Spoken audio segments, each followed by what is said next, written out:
So we know that one of the signatures of being in a relationship with a narcissist or a toxic person is the high level of drama that appears especially when they want us to do something.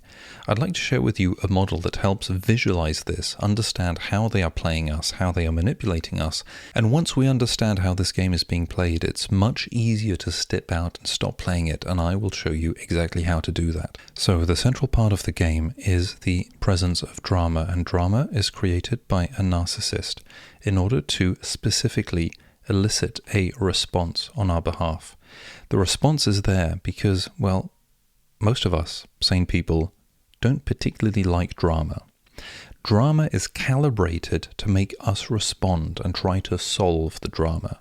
But what narcissists do is they claim that the reason for the drama is some cause, which is usually our fault. But if it's not us, then it's, society, their parents, any other external cause but them.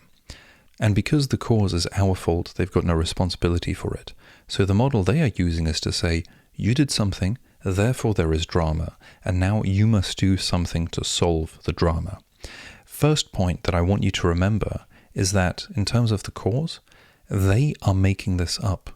Whatever cause they could invent, they will invent. They're using this just as an excuse to make up the drama. And sometimes they make it up, and when you want to understand why they do it, they seem to pull an explanation out of thin air. Why? Well, because most of the time they do pull an explanation literally out of thin air. The trap we often fall into is we take them seriously. We try to think of the explanation. We might explain things. We might try to deconstruct things, change behavior, or simply understand.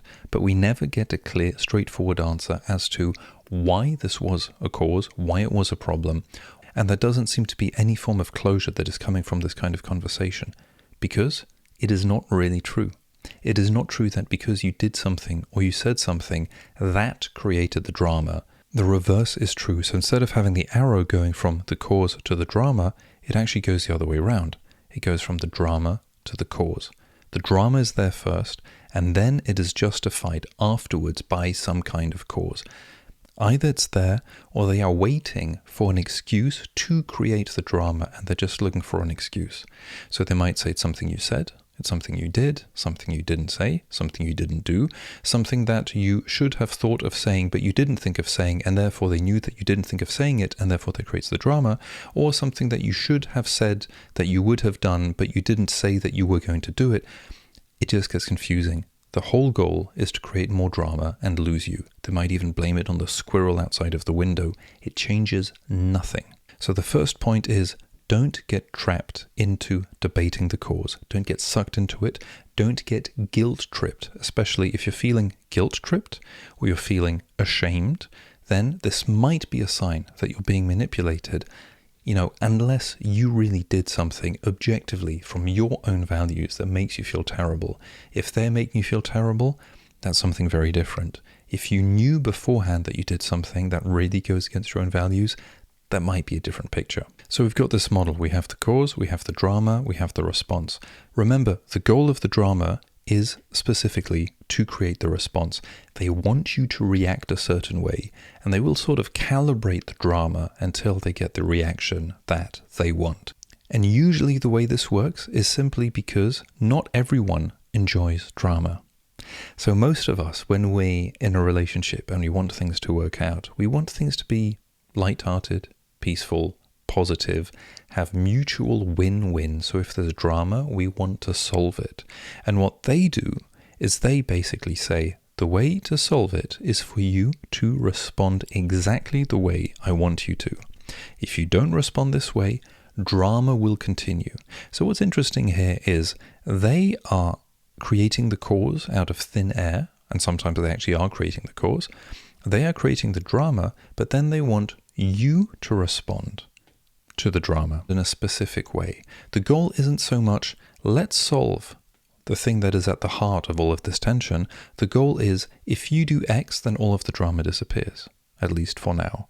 This is a form of brainwashing. It's a form of Pavlovian response. If drama starts to occur, then people will start acting in a way to try to prevent it from occurring. This is especially the case when people are hyper-agreeable, which is one of the signs of being, quote-unquote, an empath. And that's one of the reasons why it's really not helpful to want to avoid conflict. If we want to avoid conflict, we get triggered into the response, and that is a sort of automatic response, which makes us unbelievably easy to manipulate. Now, I'd like you to use the following filter. When there is drama, ask yourself the question, who is okay with the situation and who is not okay with the situation? And generally, what you will observe is that you, as a healthy person, assuming you are a healthy person, you are not okay with drama. You want to find a response. You want to find an outcome that is better, that removes the drama. But on the other hand, you're facing someone who is perfectly okay with the situation, perfectly okay with the drama, perfectly okay with nothing changing until you change it.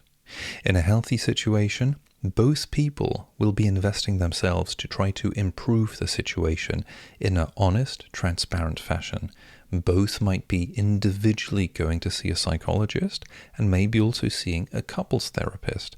Both will want to take responsibility for what they did wrong or what they could have done better so that they can bring something better and healthier to the table.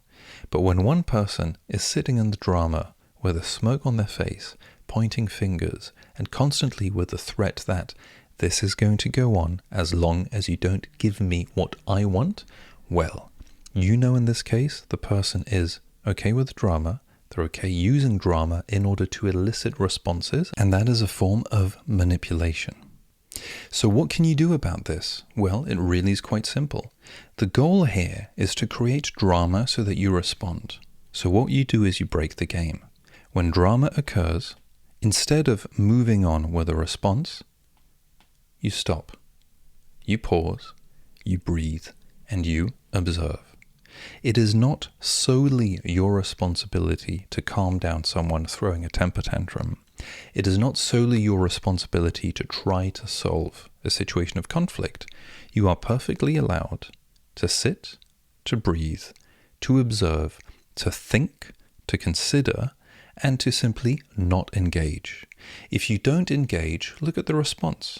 Does the other person calm down, take a few steps back, apologize, and try to engage in a constructive conversation? Or are they trying to ramp up the anger and provoke you and insult you and make you respond? If they are incapable of accepting your silence or you taking a step back, that might be a pretty bad sign, because that might simply be that they're not willing to accept that you won't engage in the drama and that they're not getting exactly what they want right when they want it. This is one of the issues with people who can't deal with frustration, who can't deal with other people having boundaries or simply different goals or simply different interests or limits, is that if they're not getting what they want, they will throw temper tantrums to get there. And as we saw in another video, there's a whole circle of behaviors they're going to go through to get the outcome they want. So how you break the game? Stop responding. Be okay with the drama. It is not your responsibility to try to solve it. If they want to live in a drama situation, observe it and then decide if you want to continue staying there or not. You've got every right to leave a situation that is unhealthy, be it one specific situation or the entire relationship.